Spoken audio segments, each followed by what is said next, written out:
Welcome to the shooting show. This week it's a Muntjac bonanza. German hunter Jost Arnold filling his boots down in Essex.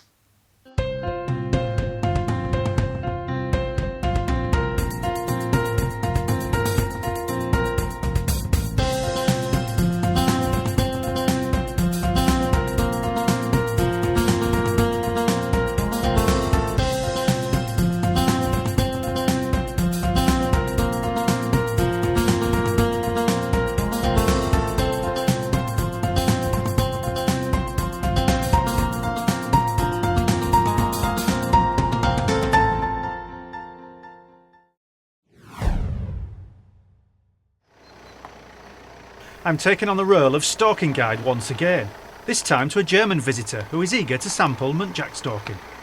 The Muntjac might be increasingly common in Britain, but it's still a rarity for my continental guest, so I'm eager to show off how we do things over here. I've taken him to a well-populated area in Essex, courtesy of Jeff Garrett. Forest Director Jost Arnold is the man behind the rifle, and he can't wait to get going. Quick as I can, I get him into the selected box seat. It's not as tall as some, but it offers an excellent arc of fire. Okay, Jost, this side is fine for shooting area, Okay. and this side, and obviously in front of the high seat, but not behind, because it drops down to the road. Okay. Okay. Muntjac, fox. Yeah. Okay. Okay. Thank you very much. You're welcome. Thank you. Good luck. Thank you. Jost is an experienced hunter, and I'm happy to leave him to it while I stalk a different patch. Not to mention there might not be room in the high seat for both of us and a cameraman.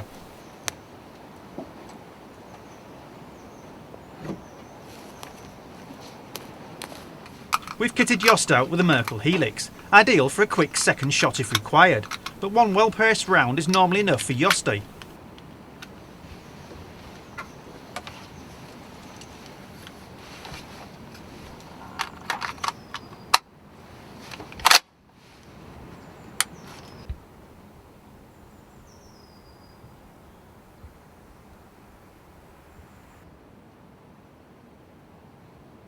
Careful glassing with a Swarovski binos reveals a stunning cock pheasant in full breeding plumage.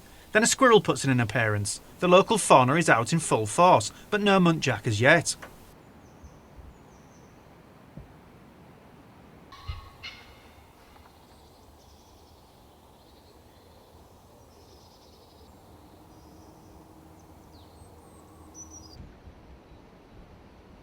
Then just 45 minutes since Jost's vigil began, the first munty comes into view.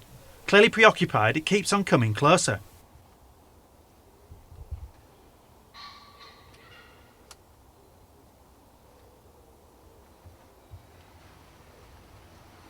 Jost has come for a buck, but this lone doe fits the bill too. This wood is a little overpopulated and the deer cause problems with the young trees by nipping the crowns out. Jost makes ready, being ever careful not to give the game away. By now, the doe seems cautious, so Jost takes full advantage when she passes behind a tree, getting the rifle onto her in an instant.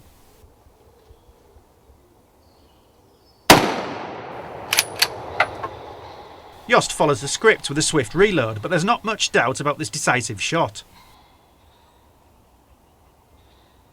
That's one in the bag with not even an hour on the clock, and just as the late afternoon light begins to fade, we spy movement again.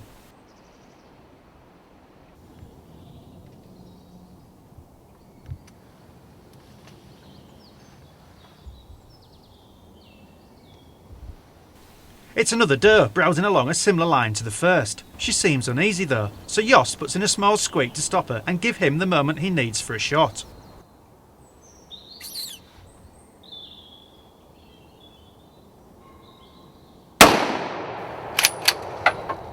Jost reloads as the doe bolts on pure adrenaline, but the hit seems solid once again. He follows the doe through the scope until she's down. She hasn't gone far. With the light fading fast, Jost has to do the follow-up by torchlight.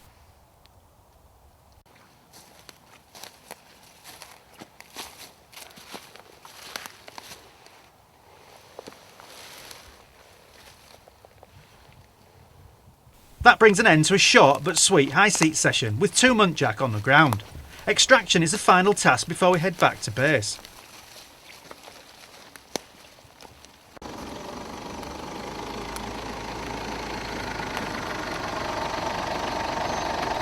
Well done. Thank you very much. Yeah, well Thank you done. very much. Jeff takes over, insisting on doing the gralloch work back at the larder. That makes perfect sense. It's always safer to perform any kind of knife work under good light. But Jost's clearly been bitten by the Muntjac bug and can't wait to get out again.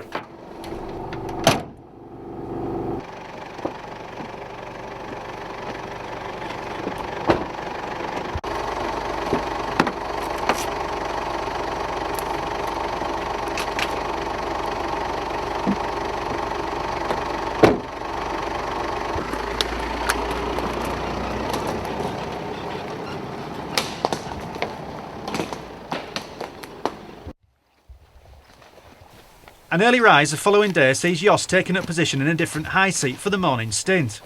Getting him into the chosen spot, I leave him in peace once again. 2 does was no mean feat yesterday, but today it's a buck or nothing.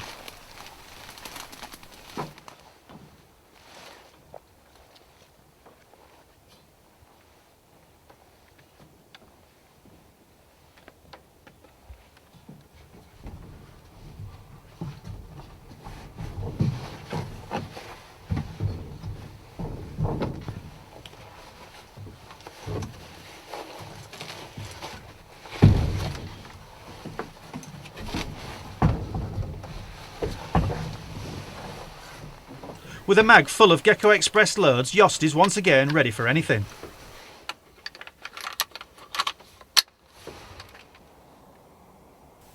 As the first light peeps through the trees and the dawn chorus starts, Jost persistently glasses all the rides in front of him. He's got a wide field of view to cover and the deer could reveal themselves at any moment.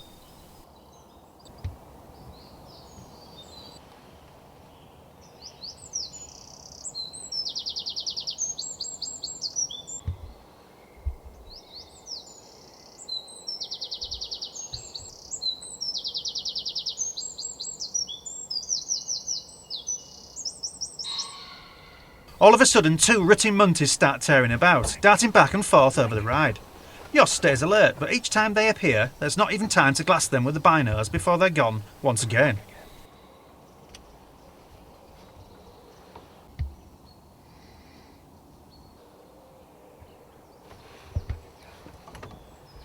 Everything seems to be moving. Even our vulpine friend puts in an appearance. Foxes are on the shooting list, but Jost turns down the shot.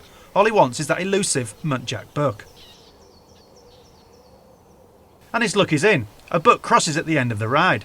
Jost just needs it to present a little closer, but yards away from a shootable position, it heads into the trees.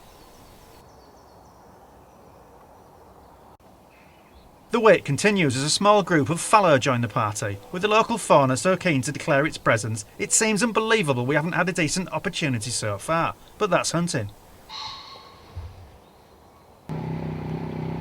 Jeff provides a break in the proceedings, heading through on his feed run, spreading wheat for the pheasants. We're quietly hopeful that this might attract a Muntjac or 2 as well.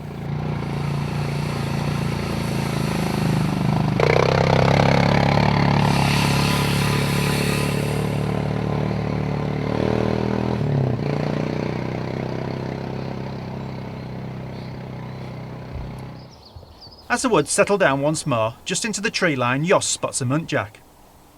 Glassing hard, Jost confirms it as a buck. It is wary and stays just off the ride, but could step into a shootable position at any moment.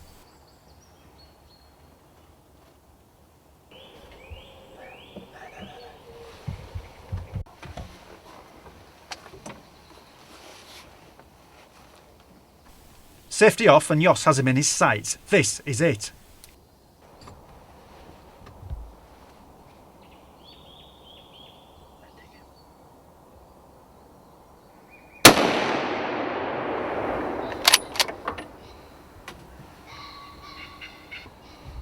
Jost makes another speedy reload, but it's almost a formality. The buck is clearly down.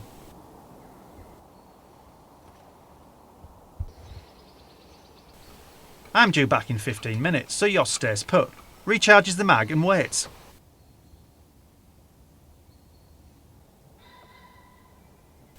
It looks like the chasing pair have settled down. Perhaps the buck will present a shot before the time is up.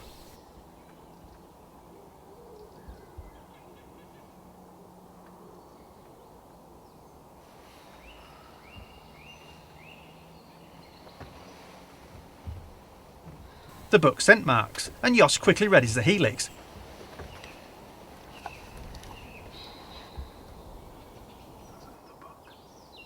But the deer just slips away before he can get settled into a shot.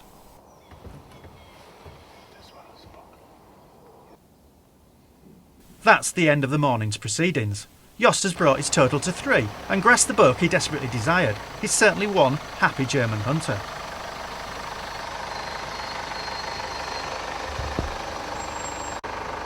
Very good, Jost. Yes, Peter, we are lucky. We shot one there. Very good. Disembarking the high seat, we approach the shot buck. At first glance, it looks like an excellent representative of the species.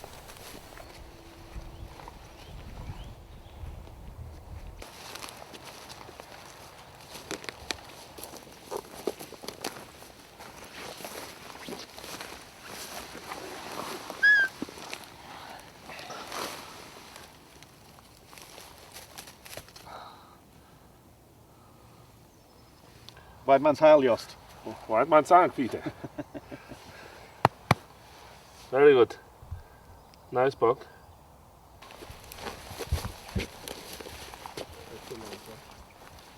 With the formalities complete, we head straight back to the larder for Jeff to perform the knife work once more.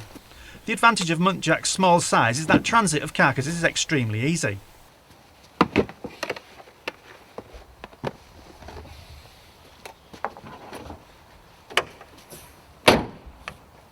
Thank you very much. So Jost, another enjoyable hunt at Audley End Estate, Essex. Yeah, very, very nice. We start very early in the morning and we saw one doe, Muntjac doe, crossing the road and then a buck behind her. Yeah. It was very nice to see. And then they cross several times, and then there's a chance to have a shot. And so we have one. Well done. White man's heil. White man's Dank, Peter. Thank you very much. And what did you think to the Merkel Helix? That's very good. Very good. Very good rifle. I use it now several times, but I use it the first time in really hunting. Yeah. And it's very safe and very good in the hand and very good with the shot. Yeah. Quick reload. A very quick reload as well. Yeah. So it'd be perfect for when you're shooting your wild piggies back in Germany. Yeah. I think I can now shoot some more. Quicker. Perfect. With a fantastic weekend's Muntjac hunting at an end, we find 2 minutes to pose for the trophy photo. Deadeye Jost there proving his worth with the rifle. And now, the Shooting Show news. This is the Shooting Show news, with the CLA Game Fair less than 11 weeks away. Gamekeepers' conservation work is getting more recognition than ever, thanks to a series of high-profile campaigns. The GWCT's Big Farmland Bird Count highlighted the valuable conservation work done by farms and estates. The results were widely featured in the national media. And the Scottish Gamekeepers Association has undertaken its biggest ever conservation project as part of the Year of the Wader. Counts of curlew, lapwing and golden plover are taking place across the nation. For more information on both projects, visit the links on screen now. There was a Yorkshire 1-2-3 at the Countryside Alliance Awards on Wednesday. Businesses from Yorkshire won the Best Butcher, Local Food and Rural Startup categories, while the Village Shop Prize went to Chalk Valley Stores in Wiltshire. Environment Secretary Owen Patterson presented the awards, which also saw a moving tribute to Clarissa Dixon-Wright, who has championed the ceremony in previous years. Shooting organisations are banding together once more to defeat the possibility of an increase in licence fees. Police forces tabled an increase late last year, but the move was blocked after being referred to a Cabinet subcommittee. Now, responding to fresh pressure from the mainstream media, the British Shooting Sports Council has said it is not appropriate to base fee increases on the cost of an admittedly inefficient and partially manual system. Shooting journalist Mike Yardley has also taken to the airwaves to represent shooters on the matter. The Welsh Assembly has recognised Basque's contribution to conservation. Basque's Green Shoots programme, which supports conservation projects across Wales, was identified as an example of sustainable land management by the Assembly's Environment and Sustainability Committee. Natural Resources Wales described the project as an excellent conservation project that has enhanced habitats for species as diverse as newts, dormice and bats. There's more conservation news in every issue of Modern Gamekeeping. And finally, take a mate shooting and you could win a Browning shotgun. In the latest campaign from Basque, all you have to do is take a friend or family member out and introduce them to shooting. Once you've done it, fill in the form on the Basque website. You'll be in the draw for a shotgun and your mate gets a free information pack on the benefits of shooting. They could also win a day's shooting with a Basque coach. That was the Shooting Show news. Well, that's it for this week. Thanks for watching. Please don't forget to like us on Facebook and follow us on Twitter. This has been The Shooting Show.